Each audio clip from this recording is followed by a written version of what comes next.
আসসালামু আলাইকুম Rafiq technology YouTube চ্যানেলে স্বাগতম। আমরা গত ক্লাসে কিন্তু দেখেছিলাম ইমেইল থেকে আমরা কিভাবে ডোমেইনগুলো পৃথক করতে পারি। তো আজকের ক্লাসে আমরা দেখব যে আমরা যখন ওয়েবসাইটগুলো স্ক্র্যাপ করে নিয়ে আসি বা কোনো একটা নিচ ধরে যখন আমরা স্ক্র্যাপ করি তখন কিন্তু আমাদের ওয়েবসাইট থেকে https www. এই ধরনের লেখাগুলো থাকে। তো বাইরে যদি বলে যে না আমাকে https www. এইসব দিও না, তুমি শুধুমাত্র আমাকে ডোমেইনটা দাও, তো সেক্ষেত্রে আমাদের কিন্তু ডোমেইনটা পৃথক করা কিন্তু একটু ডিফিকাল্ট হয়ে যায়। ঠিক আছে, সেই সময় আমরা কি করি, একটা একটা করে এইভাবে ধরে দেখা যাচ্ছে যে কাট অথবা কপি করে নিয়ে এসে আমরা কিন্তু এখানে বসায় দেন কিন্তু আমরা কিন্তু ডোমেইনটা এইভাবে সেপারেট করি। বাট এই কঠিন কাজটা আমরা কিন্তু খুব সহজে করে ফেলতে পারি, ঠিক আছে, কয়েক সেকেন্ডের মধ্যে। এটা কিভাবে সম্ভব? এটা করার জন্য আমাদেরকে যেটা করতে হবে, প্রথমে আমরা আমাদের কলামটা সিলেক্ট করে নিব, অর্থাৎ ওয়েবসাইট যে কলামে আছে সেই কলামটা আমরা সিলেক্ট করে নিব। দেন আমরা আগের মতোই ডাটায় যাব, ঠিক আছে, ডাটায় দেন যাব স্টিল টেক্সট টু কলামস, আমরা এই অপশনে যাব। দেন এখানে দেখেন ডিটেক্ট অটোমেটিক্যালি, আমরা এখানে আসব।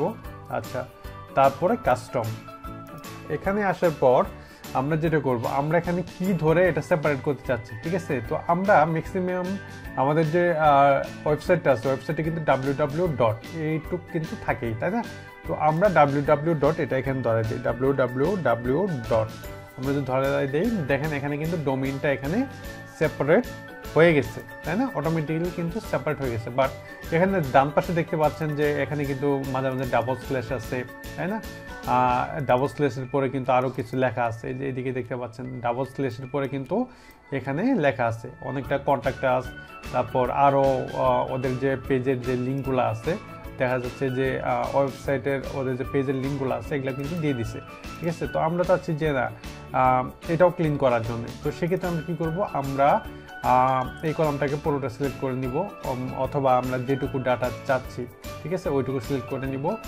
দেন আমরা ডাটায় যাব, আবার still text to column, then detect automatically, আবার কাস্টম। আচ্ছা, আমরা এখানে কমন কোন চিহ্নটা সব জায়গাতে আছে, আমরা কিন্তু দেখতে পাচ্ছি একটা করে স্ল্যাশ আছে, অনেকটাতে দুইটা আছে, অনেকটাতে একটা আছে। তো আমরা কমন যেটা, ঠিক আছে, যে একটা স্ল্যাশ দিলেই কিন্তু আমাদের কাজটা হয়ে যাচ্ছে। আমরা একটা স্ল্যাশ দিয়ে দিলাম।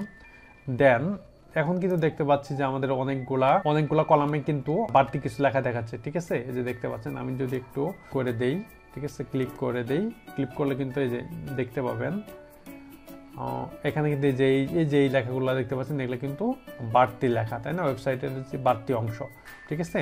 আর আমাদের যে ডোমেইনটা দেখেন এখানে কিন্তু এই যে বি কলামে শুধুমাত্র কিন্তু ডোমেইনটাই শো করতেছে। এখানে প্রায় 1400-1500 মতো ডাটা আছে। সবগুলা ডাটা কিন্তু আমাদের অটোমেটিক্যালি কিন্তু কয়েক সেকেন্ডের মধ্যে হয়ে গেল, ঠিক আছে। বাট আমরা যদি একটা একটা করে বের করে যেতাম কতক্ষণ লাগতো, এটা কিন্তু অনেক সময় সাপেক্ষ ব্যাপার ছিল। তো আশা করছি আজকের টিপসটাও আপনাদের ভালো লাগবে। যদি ভালো লাগে থাকে অবশ্যই একটা লাইক দিবেন, লাইক কমেন্ট শেয়ার করতে তো অবশ্যই ভুলবেন না। তো ভালো থাকবেন, আসসালামু আলাইকুম।